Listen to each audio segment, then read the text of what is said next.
Welcome to the AMC News Dispatch. I'm Diana Dawa from the Office of Public and Congressional Affairs.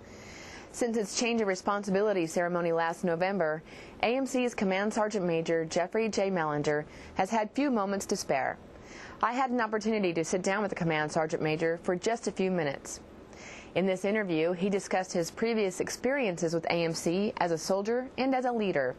He also shared his views on his responsibility now as the Command Sgt. Major for the Army Materiel Command. Like any other soldier, I've been on the receiving end of AMC. Well, I've only been here a short time, and so my trips and visits have been extremely limited thus far. And most of that interaction has been with the staff and the senior NCOs and commanders through either VTCs or office calls and so forth. But what I have seen is enough to tell me that this is a huge operation with more impact on what happens to soldiers every day than even many people in AMC realize.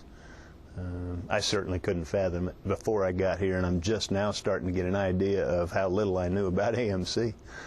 My view of what I am going to try and do while I'm the AMC Sergeant Major is to shorten what we call the flash to bang time for good ideas. Some young soldier in Afghanistan, Iraq, Kuwait, wherever, comes up with an idea on how to modify a widget to make it more functional for what they do. It is, because of my experience, maybe I can help expedite that to get to the right people, to get validated as a good idea or a mostly good idea. To take feedback from those leaders out in the field at all levels, certainly, on what their equipment needs are, what their soldiers need, and then how best to get after it. And I've been involved with some of that since I've been here, and really it's the ability to reach out and touch the senior leadership and understand what they're telling me because of that experience that I've had, not just in the last 34 months as the Multinational Force Iraq Sergeant Major, but certainly the rest of my career. And when those senior NCOs and officers talk to me about their needs and what it is they want to see with their equipment and so forth, it's easy for me to understand, and then in turn I can articulate that to the program manager or the PEO or the MSC that's responsible for working on it. To make sure that the needs of the field are understood back here where we're producing it and procuring it and so forth, and then make sure not make sure, but to try and make it that process a little bit better, a little tighter, so that those urgent needs from the field really have got a little more polish on them. AMC has done a tremendous job fielding from stuff that was never envisioned 3, 4, 5, 6 years ago to we're on the 3rd or 4th generation of it now. Unbelievable changes in how we get equipment and things that soldiers need in the field. It's gone faster than anybody could have guessed 10 years ago for sure. So AMC is doing a tremendous job. I'm just hoping to shorten that flash to bang time and to instead of being the 90% solution when it goes out, maybe it'll be the 91% solution. Just try and make it a little bit better, a little faster.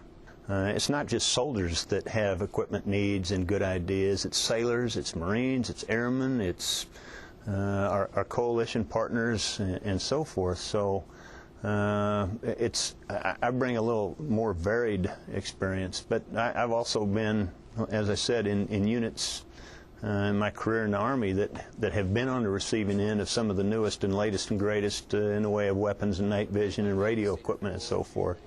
And I have seen things that came out that worked wonderfully and things that have been fielded that just kind of fell over. And I don't want to step on anybody's pet project, but I think anybody that's been around this business a while can think of some huge successes and some dismal failures that we've all been responsible for putting out there somewhere. You don't see any mules around anymore, do you?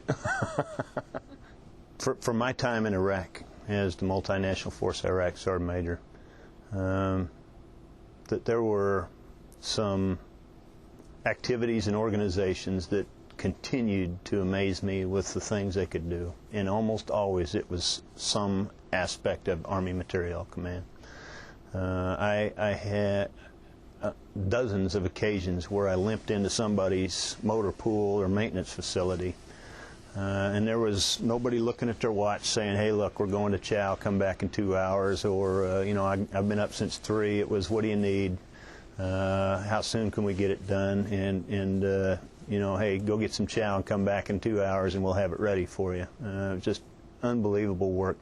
Whether it was on vehicles or equipment or radios, or, you know, soldier would have a good idea and you had a technician down there someplace that took that to heart and said, okay, well, let's see what we can do, and getting the feedback back to AMC through the correct channels. So my first response to that is that the workforce we have, and that's primarily our civilians, does just a fabulous job. And I don't think you'll find very many soldiers, sailors, airmen, or Marines that are in the thick of it that will tell you anything different. Sure, you'll hear them bemoan about how much money contractors make and how much, but they are few and far between. Most soldiers, sailors, airmen, and Marines have nothing but the greatest respect for our workforce, and most of those are civilians. And of course, you know, not to slight our soldiers and our contractors. This is just an awesome outfit. That wraps up this week's AMC News Dispatch. If you would like more information on AMC's Command Sergeant Major Jeffrey Mellinger or other AMC news stories, visit our website at www.amc.army.mil. Thanks for watching.